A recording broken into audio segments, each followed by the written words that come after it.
그는 성령으로 잉태되어 동정녀 마리아에게 순환하시고 본디오 빌라도에게 고난을 받아 십자가에 못 박혀 죽으시고 장사된 지 사흘 만에 초냐 가운데서 다시 살아나셨으며 하늘에 오르셔 전능하신 아버지 하나님 우편에 앉아 계시다가 거기로부터 살아있는 자와 죽은 자를 심판하러 오십니다. 나는 성령을 믿으며 거룩한 공교회와 성도의 교제와 죄를 용서받는 것과 몸의 부활과 영생을 믿습니다. 아멘. 찬송가 400장입니다. 400장. 찬송가 400장.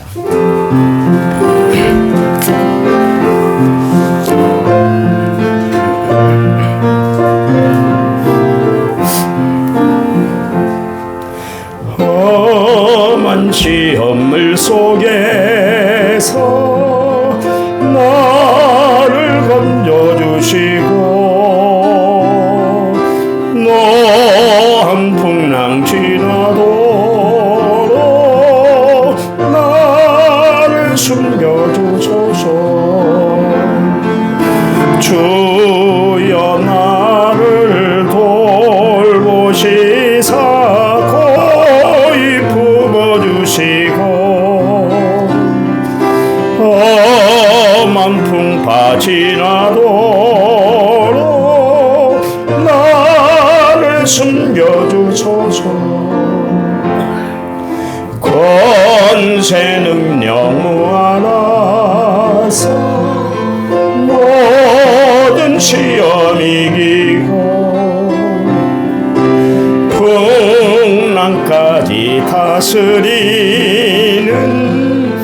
주님 앞에 비오니 주여 나를 돌보시사 고이 품어주시고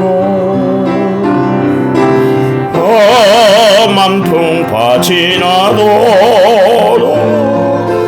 나를 숨겨주소서. 제약길에 빠지니 뭐 캄캄한 데매며 부르짖는 나의 원 들으소서. 주여 나를 돌보시사 고이 품어주시고 험한 풍파 지나도 나를 숨겨주소서. 아멘. 아멘. 성경 말씀 봅니다. 고린도전서 1장 5절. 고린도전서 1장 5절. 베드로전서. 왜 그랬을까요? 가끔가다 그러네요. 베드로전서 1장 5절. 죄송합니다. 377쪽. 우리 같이 읽을까요? 너희는 말세에 나타내기로 예비하신 구원을 얻기 위하여 믿음으로 말미암아 하나님의 능력으로 보호하심을 받았느니라. 아멘. 찬양 부릅니다. 37번. 찬양집 37번.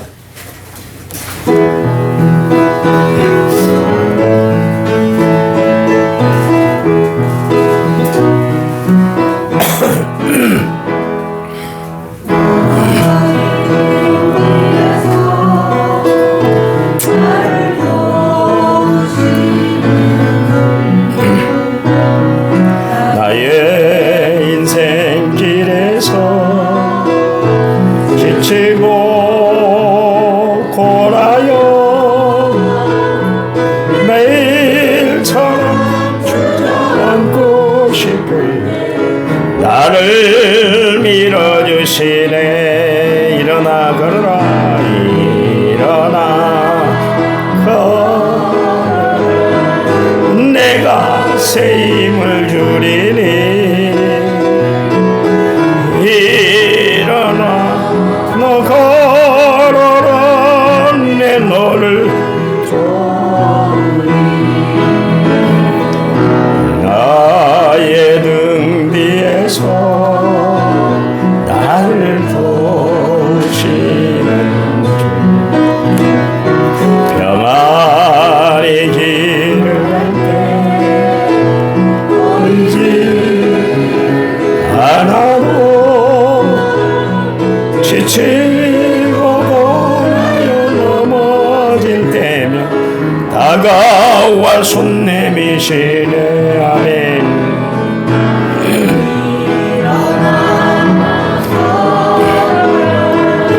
내가 새 힘을 주리니 일어나 너 걸어라.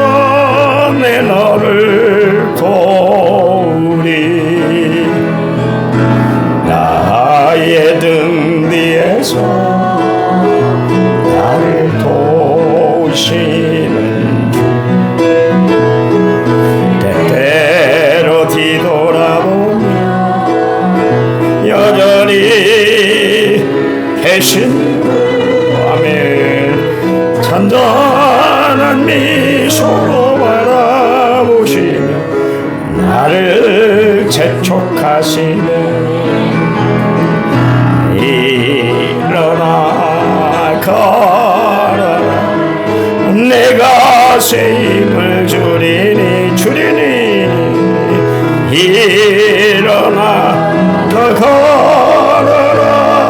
내 너를 도우리. 아멘. 1차 먼저 6370번째 제가 드리고 성경음을 김정수 권사님 드렸습니다. 하나님 감사합니다. 주님 앞에 나온 저희들 믿음으로 세워주시니 감사합니다. 늘 말씀으로 저희들을 인도해 주시니 감사합니다. 기도한 대로 응답되도록 저희들의 삶을 책임져 주시니 감사합니다. 하나님, 이 아침에 귀한 선교 예물 드린 권사님, 가정과 자녀, 손주들의 이르기까지 하나님의 축복과 보호하심의 역사가 늘 함께할 수 있도록 도와주시옵소서. 이 예물이 정말 작은 교회를 세우는 은혜로운 예물이 되도록 축복해 주시옵소서. 말씀 들을 때 성령이 우리들 가운데 역사해 주실 줄 믿습니다. 예수님의 이름으로 기도해 줍니다. 아멘. 아멘. 신앙생활하는 우리가 믿음의 대상을 분명히 하고 살아가는 것은 참 중요하죠. 그 중에 하나님이 어떤 분인가, 그것을 우리가 바로 알아야 되는 것이죠. 우리가 하나님을 바로 알아야 나를 바로 알 수 있고, 그래야 내가 어떤 존재라는 것을 바로 알 수가 있기 때문에 그런 것이죠. 하나님을 만났던 바울 자신은 비방자고 박해자고 폭행자고 죄인 중에 괴수라는 것을 예수를 믿고 나니까, 예수를 만나고 나니까 깨닫게 된 거예요. 자신의 본연의 모습을 발견하지 못하고 막 천방지축으로 날뛰고 살았던 바울이었는데 예수님을 만나니까 겸손으로 무릎 꿇게 되었던 것을 알 수가 있잖아요. 베드로 나름대로 정말 세상을 그래도 잘 산다고, 성실하게 산다고 살았는데 예수님을 만난 그 자리에서 예수님 무릎 앞에 무릎을 꿇고 주여 나는 죄인입니다. 자기가 죄인이라는 것을 발견하게 됐죠. 왜요? 존귀하신 예수님 앞에 자신의 실존을 발견했기 때문에 그런 것이죠. 에레미야나 솔로몬은 그렇습니다. 하나님이 그들을 들어서 사용하려고 할 때 하나님, 나는 어린아이예요. 부족한 사람이에요. 깨닫는 것도 부족하고 지혜도 없고 세상 어떻게 살아야 할지 모르는 사람이에요. 그러면서 겸손하게 하나님 앞에 무릎 꿇음으로 그들이 위대하게 사용됐던 것을 알 수가 있어요. 예수님이 가이사라 빌립보 지역에 이르렀을 때 제자들에게 너희들은 나를 누구라고 하느냐 물었던 것도 마찬가지로 예수님을 바로 알아야 자신들의 실존을 발견하고 예수님 앞에 진정한 제자도를 이룰 수가 있기 때문에 그렇게 했었어요. 오늘 본문 말씀에 보니까 하나님이 우리에게 축복을 주신 것이 뭐냐면 예비하신 구원을 얻기 위하여 그랬습니다. 구원은 누구에게나 문이 다 열려 있기는 하지만 그러나 예수를 믿어야만 구원을 얻게 되는 거예요. 아무나 예수를 믿는 게 아니라니까요. 제가 이야기합니다마는 장로님들을 시초하기 전에 마지막에 이제 인터뷰를 하게 돼요. 인터뷰를 하면서 꼭 묻는 질문이 있습니다. 그 인사위원회에서 이제 그것을 진행을 하는데 한 5-6분 장로님들하고 목사님들 그렇게 해서 한 5-6분이 해년마다 장로 시치받는 사람들에게 인터뷰를 진행을 해요. 어떻게 해서 예수를 믿게 되십니까? 예수 믿음 구원의 확신이 있습니까? 그러면 예수님이 나를 구원해 주셨어요. 이 한마디면 돼요.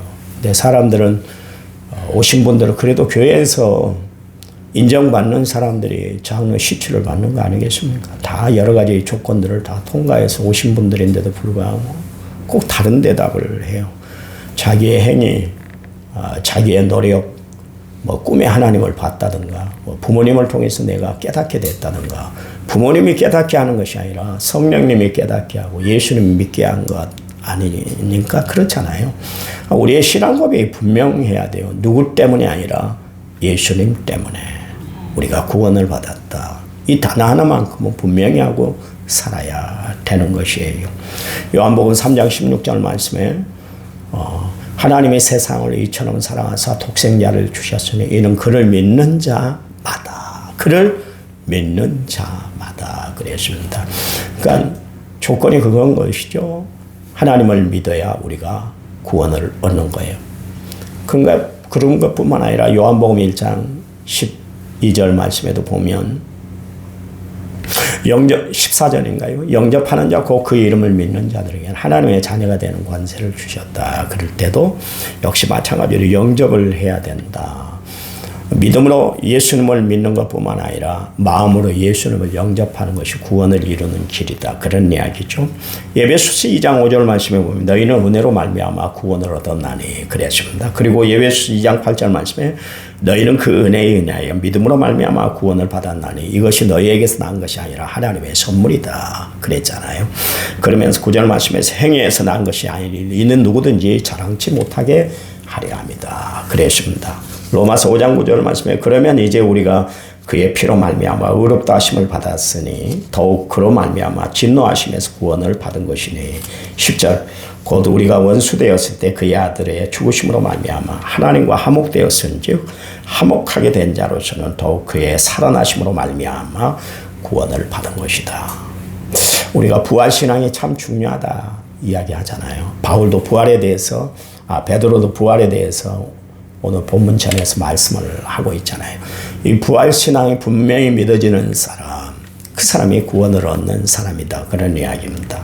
로마 10장 9절에 10절 말씀에 내가 만일 내 입으로 예수를 주라 시인하며 또 하나님께서 그를 죽은 자 가운데 살리신 것, 그러니까 부활하심을 내 마음에 믿으면 구원을 받으리라. 사람이 마음으로 믿어 의에 이르고 그 다음에 뭐라 그랬어요? 입으로 시인하여 구원을 얻는다. 구원에 이른다. 그랬습니다. 그러니까 우리가 구원받는 방법이 여러 가지잖아요. 예수님을 믿음으로 받아들이는 것이고 영접하는 것이고 입으로 시인하는 것이다. 이게 구원의 조건입니다. 구원의 조건은 다른 거예요. 다른 이야기 하지 마세요. 우리가 이단들에게 쉽게 빠지는 이유가 뭐냐면 이 구원의 문제 때문에 그렇습니다. 이단들은요, 꼭 구원의 문제를 가지고 타치를 해요. 당신 진짜 구원받았어? 그러면 처음에는 이야기할 수 있을 것 같은데 구원받은 것 같은데 자꾸 서너 번 물어보면 대답을 못해요. 대답을 못하는 것 같고 그 사람들은 구실을 삼아요. 그래서 넘어뜨려요. 그래서 자기들이 믿어야만 구원이 있다고 그렇게 구원파들이 이야기를 합니다. 참 위험한 거예요. 여러분, 그냥 우리가 구원의 확신을 가지고 살아가는 것이 참 중요해요. 로마 10장 13절 말씀에 누구든지 주의 이름을 부르는 자는 구원을 얻는다 그랬잖아요. 주의 이름을 부르는 자다 그랬습니다. 근데 한 가지 이야기가 있습니다. 마태복음 7장 21절 말씀에 나더러 주여 주여 하는 자마다 다 천국에 들어갈 것이 아니라 그랬잖아요. 오직 다만 하늘에 계신 내 아버지 뜻대로 행하는 자라야 할지니라 그랬습니다. 이 문제 때문에 우리가 자주 넘어져요. 그래서 마태복음 7장 23절 말씀에 뭐 주의 이름으로 무슨 일을 하고 뭐 주의 이름으로 뭐 귀신을 쫓아내고 뭐 선지자 노릇하고 뭐 별짓 다 있다 할지라도 주님이 도대체 모른다 그랬는데 왜 그래요? 문제는 하나님입니다. 불법을 행했기 때문에. 불법이란 건 뭡니까? 하나님의 법대로 행동하지 않았기 때문에 그렇다. 그런 이야기입니다. 하나님 뜻대로 행하는 것이 뭐예요? 거기 보면 24절 말씀에 반석 위에 집을 짓는 지혜로운 사람이 돼야 돼요. 이 반석이 뭡니까? 여러분 고린도전서 10장 4절 말씀에 보면 그 반석은 곧 그리스도시다 그랬습니다. 우리가 그리스도를 반석으로 삼고 그리스도가 우리의 삶의 중심이 되고 신앙의 고백이 되면 그 사람은 구원받은 사람이 아무리 주여 주여 부르짖는다 할지라도 하나님 도대체 나는 너를 모르겠어. 그러면 끝난 거 아니잖아. 끝난 거잖아요. 그동안 우리가 이 세상에서 힘쓰고 애쓴 것 아무 소용이 없게 되는 거예요. 그러니 우리 날마다 하나님 앞에 고백드리기를 주님은 나의 구원자 되십니다. 예수는 나의 전부 되세요. 주님 한 분만으로 저는 만족해요. 그 고백을 드리고 살아가는 성도들이 되어야 할 줄 믿습니다. 왜냐하면 복음에는 하나님의 의가 나타나서 믿음에 이르게 하나니 그랬습니다. 그래요. 우리는 오직 믿음으로 살아가는 사람들이 되어야 할 줄 믿습니다. 여기 보니까 믿음으로 구원받는 사람에게 임하는 축복이 있는데 믿음의 사람은 하나님의 능력으로 그의 사람들을 보호해 주신다. 보호해 주신다는 것이 얼마나 큰 축복인지 모르겠어요. 보호해 주신다는 것은 무슨 이야기겠어요? 관심을 가져주신다. 구체적인 행동으로 지켜주신다. 관리해 주신다. 또한 함께 하신다. 그런 뜻이 거기 달려있는 거예요. 여러분, 이 세상의 어떤 도움보다도 하나님의 도움이 가장 큰 도움인 줄 믿으시기 바랍니다. 하나님의 보호하심을 우리는 날마다 받고 살아야 돼요. 여러분, 이 세상은 우리를 완전하게 보호해 주질 못해요. 그래요. 왜냐하면 방법도 능력도 안 되기 때문에 그렇습니다.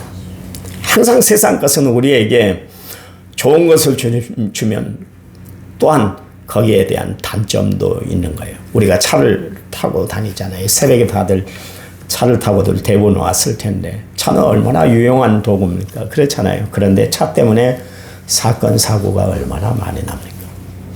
인간이 편리하고자 차를 만들고 유용하게 사용하고자 차를 만들었지만 그 차가 가져오는 폐단들이 있잖아요.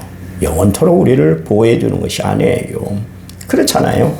컴퓨터 인간을 이롭게 하기 위해서 만들었는데 이 컴퓨터 때문에 얼마나 폐해가 많습니까? 그렇잖아요. 다 그래요. 이처럼 인간이 만든 것은 영원하지도 못하고 확실하지도 못한 거예요. 보세요. 다이나마이트를 만든 사람이 누굽니까? 알프레드 노벨이잖아요. 지금 노벨상 수상을 했잖아요. 우리 한강 작가가 문학상을 받았습니다만 다이나마이트를 처음 개발했을 때는 얼마나 좋은 의도로 만들었습니까? 그렇잖아요. 큰 바위를 깨고 그래서 공사 현장에서 참으로 유용하게 사용되기 위해서 다이나마이트가 만들어졌는데 거기에 사람의 욕심이 딱 개입되니까 살상도구로 사용이 되고 있잖아요. 인간을 이롭게 하기 위해서 노벨이 만들긴 했지만 그것을 사용하는 인간들은 그렇게 악한 도구로 사용하게 됐어요. 키리 부인이 무엇을 만들었습니까? 키리 부인이 뭘 발명을 했어요? 방사능. 네. 장로님 말씀하는 것처럼 그것을 개발을 했는데 방사능이 얼마나 사람들에게 이로운 작품입니까? 그렇잖아요. 근데 이게 살상 무기로 사용되니까 세계를 파괴하는 도구가 됐어요. 보세요. 인간은 보호하기 위해서 만들긴 했지만 그것을 사용함으로 말미암아 폐해의 도구가 돼요. 그런데 하나님이 만드신 것은 영원토록 선하게 역사하는 줄 믿으시기 바랍니다. 그래서 우리는 하나님을 의지할 수밖에 없어요. 우리는 하나님을 바라보고 살아갈 수밖에 없어요. 하나님이 우리를 보호해 주신다는 것은 영원토록 변함없이 우리를 대해 주신다는 건데 얼마나 감사하고 기뻐하고 찬양할 일이에요. 여러분, 그래요. 다윗 시편 23편에서 1절 내게 부족함이 없습니다. 2절 쉴 만한 물가로 인도해 주십니다. 3절 말씀에 의의 길로 인도해 주십니다. 4절 말씀에 주의 지팡이와 막대기가 나를 안위하십니다. 5절 말씀에 내 잔이 넘쳐납니다. 6절 말씀에 내 평생의 선하심과 인자하심이 영원히 나를 따르게 하십니다. 참. 하나님이 인도하시는 것은 다윗이 생각할 때 아무 불편함이 없었다 그런 이야기예요. 하나님처럼 완벽한 분이 어디 있습니까? 그래요. 저는 하나님이 주신 말씀을 묵상할 때마다 얼마나 감사하든지요. 하나님이 우리를 보호해 주시는데 눈동자처럼 보호해 주신다 그랬잖아요. 주님 말씀하셨잖아요. 내 눈이 범죄케 하든 뭐라고요? 눈을 빼어버리라. 두 눈을 가지고 지옥 가는 것보다 한 눈 장애인으로 사는 것이 나아. 내 손이 범죄케 하든 손을 찍어버려라. 내 발이 범죄케 하거든 발을 찍어버려. 우리의 눈 빼도 몇십 번, 몇백 번, 몇천 번 빼야 됐을 거예요. 손을 잘라도 발을 잘라도 수도 없이 잘랐어야 될 거예요. 그런데 하나님이 우리 사제 육체를 보호해주고 계시잖아요. 얼마나 감사해요. 얼마나. 오늘도 용서하시고 내일도 용서하시고 오늘도 이해하시고 내일도 이해해 주시는 분. 우리를 보호하시기 위해서 하나님이 그렇게 하신다 그런 이야기예요. 하나님이 우리를 지켜주시는데 성령의 울타리로 우리를 든든하게 보호해 주시고 지켜주시는 줄 믿으시기 바랍니다. 저는요, 그 전주에서 그 정읍 가는 길에 바로 이제 남전주 성결교회에서 조금 올라가면 그 길이 하나 있습니다. 전재춘 목사님하고 차를 같이 이제 카풀하기 위해서 행사가 있어서 가는데 거기다 차를 받쳐놨었거든요. 그런데 차를 몰고 이제 갔다 와서 이제 저 차에 타고 차를 운전해 가는데 갑자기 보드블록 쌓아놓은 것 왜 그렇게 안 보여? 난 모르겠어요. 확 부딪혀버려서 차가 폐차가 됐잖아요. 막 출발하는 지점에서 그래서 거기 지나갈 때마다 주님의 은혜를 생각해요. 하나님이 차가 완전히 앞부분이 다 파괴가 되도록 그렇게 했는데 하나님이 나를 살려주셨어. 그저께도 교역자에 갔다 오는데 거리로 지나갈 길이 있어서 갔는데 그래 하나님이 나를 보호해 주신 지역이지 보호해 주신 곳이지 그것을 이렇게 쳐다보고 가곤 해요. 여러분 하나님이 우리를 죽음의 위기에서 수도 없이 보호해 주셨잖아요. 얼마나 감사해요. 하나님의 보호가 아니하면 우리가 어떻게 살아갈 수가 있겠어요. 그러니 보호해 주시는 하나님 앞에 날마다 찬양하고 경배하고 높이고 하나님의 은혜로 승리하며 살아가는 믿음의 성도들이 되시기를 간절한 마음으로 부탁을 드립니다. 하나님 감사합니다. 주님 우리를 보호해 주시고 함께 하시는 하나님인 줄 믿습니다. 그 하나님을 바라보고 날마다 감사 찬양하며 살아가는 저희를 되도록 도와주시옵소서. 오늘 하루도 살아갈 때 하나님의 은혜가 깊어지는 귀한 하루가 되도록 도와주시옵소서. 특별히 해산을 앞두고 있는 귀한 딸 끝까지 하나님이 보호해 주시고 태중에 있는 아이도 하나님이 손길로 붙잡아 주셔서 순산하도록 하나님이 지켜주시옵소서. 주님 기도합니다. 우리의 손주들까지도 하나님이 지켜주시고 우리의 가정도 하나님이 책임져 주시옵소서.